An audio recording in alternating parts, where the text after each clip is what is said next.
হরে হরে কৃষ্ণ। তা আমাদের শাস্ত্রে যতগুলো মুনি ঋষির কথা উল্লেখ আছে শাস্ত্রে, মানে ট্যালেন্টেড মুনি, হ্যাঁ, সেই ট্যালেন্টেড মুনিগুলোর মধ্যে, মানে বিখ্যাত মুনিগুলোর মধ্যে একজন হচ্ছে শ্রেষ্ঠ, সে হচ্ছে ভৃগুমুনি। এই ভৃগুমুনি খুব মহান ঋষি ছিলেন এবং এই ভৃগুমুনি এই ভৃগুমুনির বংশে দৈত্যগুরু শুক্রাচার্যের জন্ম হয়। তা এই ভৃগুমুনি ছিলেন ব্রহ্মার মানস পুত্র এবং ব্রহ্মা কর্তৃক অন্যতম প্রজাপতি রূপে ইনি নিযুক্ত হন এবং দক্ষরাজের দক্ষসুতা মানে দক্ষরাজের কন্যা খ্যাতির সঙ্গে ভৃগুমুনির বিবাহ হন। এই ভৃগুমুনি ছিলেন গৃহস্থ বিবাহিতা এবং এই ভৃগুমুনির কন্যা একটা মেয়ে দুটো পুত্র সন্তান ছিল, 2 পুত্র 1 কন্যা সন্তান ছিল। এই ভৃগুমুনির কন্যা সন্তানের নাম হচ্ছে লক্ষ্মী দেবী, যিনি সমুদ্র মন্থনে উঠেছিল এবং ভগবান বিষ্ণুর সঙ্গে তার বিবাহ হয়েছিল। ভগবান বিষ্ণু পত্নী লক্ষ্মী দেবী হচ্ছে ইহার কন্যা এবং এনার পুত্র সন্তান দুটোর নাম হচ্ছে, একটা নাম হচ্ছে ধাতা, একটা নাম হচ্ছে বিধাতা। এই ভৃগুমুনি প্রথম ধনুর্বিদ্যা সূচনা করেছিলেন, ধনুর্বিদ্যা শিক্ষা এই ভৃগুমুনি প্রবর্তন করেছিলেন। তো শাস্ত্রে কথিত আছে একবার সমস্ত মুনি ঋষিরা ঠিক করেছিলেন যে ত্রিদেবতা আছে ব্রহ্মা বিষ্ণু মহেশ্বর, এই ত্রিদেবতার মধ্যে শ্রেষ্ঠ দেবতাকে, এই দেবতা নির্বাচনের পরীক্ষা করার জন্য এই ভৃগুমুনিকে সব পাঠিয়েছিল মুনি ঋষিরা পরীক্ষা করার জন্য। যে ভৃগুমুনি প্রথমে যায় কার কাছে? নিজের পিতা ব্রহ্মার কাছেই যায়, হ্যাঁ, এবং ব্রহ্মার কাছে গিয়ে ইচ্ছাকৃতভাবে দাঁড়িয়ে থাকে, ক্যাজুয়ালভাবে। কেন আমরা শাস্ত্রে জানি বাবাকে দেখতে গেলে হয় নমস্কার করতে হয়, নচেত প্রণাম নিবেদন করতে হয়, নচেত তার কুশল মঙ্গল জিজ্ঞেস করতে হয়। যে ভৃগুমুনি কিচ্ছু করে নাই, চুপচাপ দাঁড়িয়ে আছে এবং এতে ব্রহ্মা যে নিজেকে অপমান মনে করে এবং তাকে খুব তিরস্কার করে, ভর্ৎসনা করে। তো তখন ভৃগুমুনি দেখলেন যে পিতা আমাকে সামান্য, আমি তাকে স্যালুট দিইনি বলে আমাকে এত তিরস্কার করেছে, সুতরাং ইনি ভগবান হতে পারে না। তারপর উনি চলে যান দেবাদিদেব মহাদেবের কাছে এবং মহাদেব কাছে গিয়ে উনি কী করে, কোনোরকম তাকে সম্মান না জানিয়ে দাঁড়িয়ে থাকে। আর এই দেবাদিদেব মহাদেব হচ্ছে তামসিক দেবতা।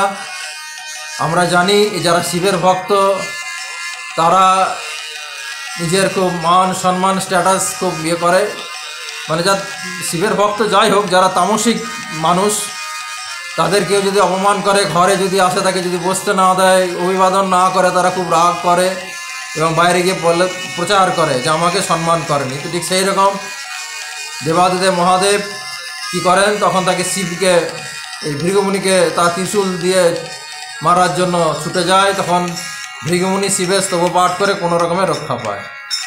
পরিশেষে ভগবান বিষ্ণুর আলয়ে বৈকুণ্ঠ লোকে গিয়ে উনি দেখছেন যে নিদ্রিত অবস্থায় শেষ নাগ, মানে ভগবানের বেড, ভগবানের বিছানা হচ্ছে অনন্ত নাগ, উনি নাগের উপর ঘুমান এবং সেটা হচ্ছে এয়ার কন্ডিশন। এবং লক্ষ্মী দেবী তার পদসেবা করছে। উনি তখন গিয়ে ভগবান নারায়ণের বুকে একটা জোরে লাথি মারে যে তুমি খুব আরামে ঘুমাচ্ছ, হ্যাঁ, তোমার স্ত্রী তোমার পায়ে সেবা করছে। তো দেনেন দেয়ার ভগবান বিষ্ণু ঘুম থেকে উঠে জিতক্রোধ, ভগবান বিষ্ণুকে বলা হয় জিতক্রোধ, যিনি ক্রোধকে জয় করেছেন। এবং ভগবান বিষ্ণু উঠেই কী করেন, ভৃগুমুনির পদসেবা করে, কারণ তিনি ছিলেন ব্রাহ্মণ।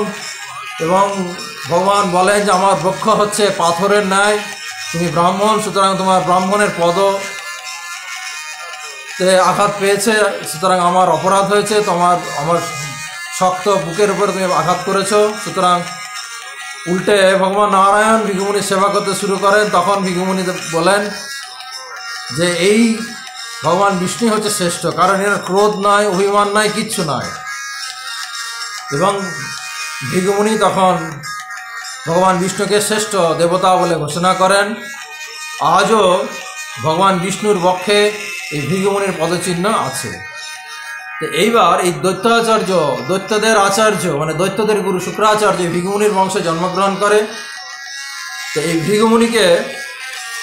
ভৃগুমুনির বংশে জন্মগ্রহণ করেন এবং এই ভৃগুমুনি পুরাকালে দেবতাদের সঙ্গে যখন অসুরদের যুদ্ধ হয়, তখন এই দৈত্য গুরু শুক্রাচার্যকেও সেই সময় ভৃগু বলে ডাকা হতো, ভৃগু ঋষি বলে ডাকা হতো। তো যখন একবার কী হয়েছিল, দৈত্যদের সঙ্গে যখন দেবতাদের লড়াই হয়, তখন এই শুক্রাচার্যের পত্নী সমস্ত অসুরদের আশ্রয় দিয়েছিল, কারণ অসুররা গিয়ে গুরু পত্নী মানে গুরু মাতার কাছে আশ্রয় ভিক্ষা করেছিল। তো যেহেতু তিনি গুরু মাতা তার সন্তান আশ্রয় দিয়েছিলেন এবং রেখেছিল, যখন ভগবান বিষ্ণু জানতে পারল যে শুক্রাচার্যের স্ত্রী সমস্ত অসুরদের প্রোটেকশন দিয়ে তারা ঘরে রেখেছেন, তখন ভগবান বিষ্ণু তার সুদর্শন চক্রে গুরুপত্নীর শিরচ্ছেদন করেছিল। তো এর ফলে মুনি ঋষির অভিশাপ, ব্রাহ্মণের অভিশাপ দেবতারাও পেয়ে যায়। তার ফলে কী হলো, শুক্রাচার্য নারায়ণকে অভিশাপ দিয়ে দিল, তুমি আমার স্ত্রীকে হত্যা করেছো, আমাকে স্ত্রী বিয়োগ করে দিয়েছো, আমি অভিশাপ দিচ্ছি, নারায়ণ তুমিও স্ত্রীর জন্য একা থাকবে এবং ঘুরে বেড়াবে।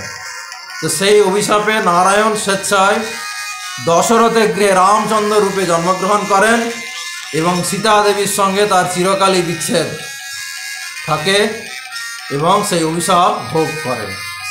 এটা একমাত্র ভৃগু মুনি এই শুক্রাচার্যের অভিশাপে ভগবান নারায়ণকে পত্নীহীন হয়ে রইতে হয়েছিল। হরে কৃষ্ণ কৃষ্ণ কৃষ্ণ হরে হরে, হরে রাম রাম রাম।